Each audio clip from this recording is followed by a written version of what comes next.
dive into a four-part narrative that revolves around the tables being turned on Chika from Nights at Freddy's, who has become the target of bullying. Join us as we delve deeper into the harrowing experience of Chika, a familiar face from the animatronic family who is now living a nightmare.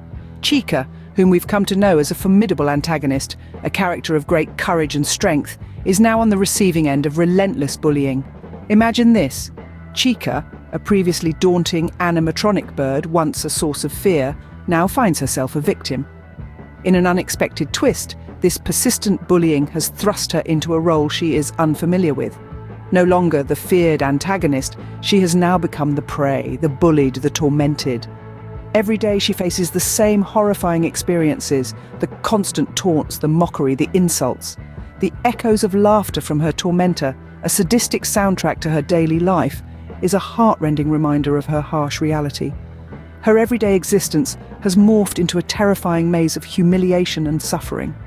Every corner she turns, every corridor she walks down, seems to hold a new insult, a fresh assault waiting to break her spirit. Her tormentor seems to lurk in every shadow, ever ready to pounce, to humiliate, to break her down further. Once known for her mischief and laughter, Chika is now a figure enveloped in sadness. She spends her time drowned in an ocean of grief and despair, constantly tormented by the bully. Every night, she hides in the consuming darkness that mirrors her internal turmoil. Her once vibrant, shining eyes now reflect a dull, defeated gaze, a painful sign of ongoing struggle. Her days are filled with questions. Would she continue to endure this torment? Would she stay silent, accepting this suffering? Or would she muster the strength to face her tormentor? Every passing moment, these questions torment her, rendering her world that much darker. Caught in the grip of fear, she battles internal demons. Her tormentor has ignited a fear so strong within her it seems to paralyze her. But a desperate desire for liberation from this endless suffering resonates deep within her. Her heart beats in a frantic rhythm as she weighs her options. Does she remain unnoticed, a silent bystander in the unfolding of her own tragedy? Or does she take a stand against the dread that has held her captive for so long?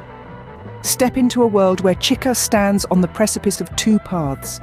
One path leads to a life of passivity, an acceptance of her torment.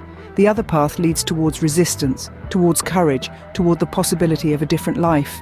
It's a frightening decision, one that could shape her life and her perception of herself forever. The prospect of standing up to her tormentor fills her with undeniable dread.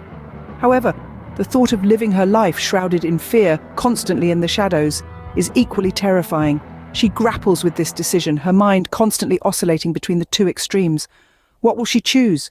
Would she continue to play the pawn, manipulated and controlled by her tormentor, or would she summon the strength to fight back, to reclaim her life? Does she have the courage within her to face the bully, to confront the fear, to rise from the depths of her despair? Or would she to wallow in self-pity, her spirit broken, her courage shattered? The thought of opposing her tormentor, of standing up to him, terrifies her. Yet, deep within, there's a spark, a small part of her that hopes for such a confrontation. She dreams of the day when she would stand tall, her head held high, her courage radiating outwards, compelling the bully to retreat. This is the final battle she dreams of, the day when she finally breaks free from her tormentor. Her heart beats with a strange mix of anticipation and dread. Her mind is filled with scenarios of what could transpire. But among all this chaos, one thing remains constant: her choice. Will she surrender to her fear, or will she gather her courage to confront her dread? Her decision could alter the course of her story. It could pave the way for a new chapter filled with bravery and courage, or it could her suffering. What's her choice? To merely spectate, or to confront her dread?